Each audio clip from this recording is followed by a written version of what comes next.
Hello, so I'm going to do a presentation to you about my creative impact task, where I'm going to take you through everything I've managed to do, everything starting from the beginning of the term, where I didn't really know what creative impact was all about.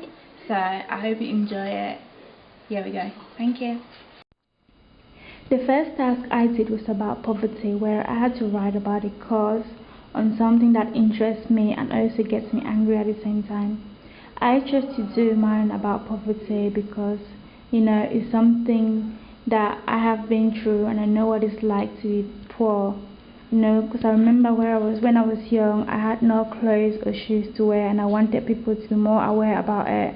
Hopefully, people will know more about poverty and hopefully try to do something, because every day we have people out there dying because they've got no food or any money to buy stuff for themselves. So hopefully people will be able to help and do something about that. The next task I did was a cultural jamming remix and subversion task, where I had to either remix a video or combine images to say something interesting. I decided to do mine on McDonald's about how they give us poison because all of the fat involved in it goes in our body. My remix picture has McDonald's meal and we have obese people wearing swimsuits and it was saying the best way to get sexy like us. It is basically indirect saying that if you want to get obese, you can go to McDonald's. This might sound offensive to some people, but I believe it gives out a very clear message on what you are getting yourself into.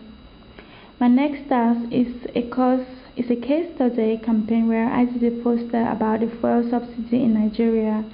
Basically, people in Nigeria are not very happy because the government have decided to increase the petrol prices.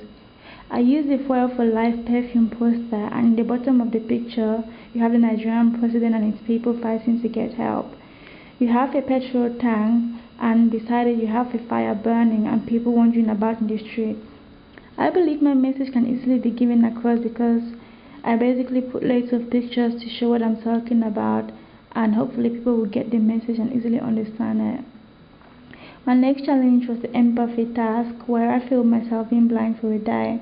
It was not a very easy task because I felt uncomfortable not being able to see, but in the end I managed to go through the day without seeing, which I'm very proud of. My aim was to get people to appreciate their sight more and respect the blind when they see them in the street or anywhere else. The next task I did was a Tony Blair speech on the 9th of the 11th, 2011, which was all about freedom.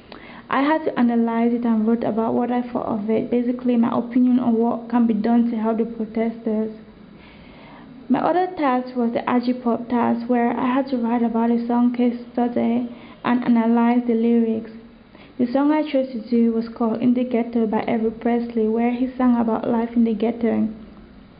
I did some research about life in the ghetto and wrote about it, and from the research I did, it's not very interesting. It's very sad because you have young children who go in the street because their parents don't have money or a life to give them, so they go out in the street trying to look for something better for themselves. So hopefully people will see more about how the ghetto is like and understand that those children in the street don't go there because they chose to do, but because they have no choice. My next task was the news mock, which I had to be the presenter and also had to talk about the Bermuda Triangle.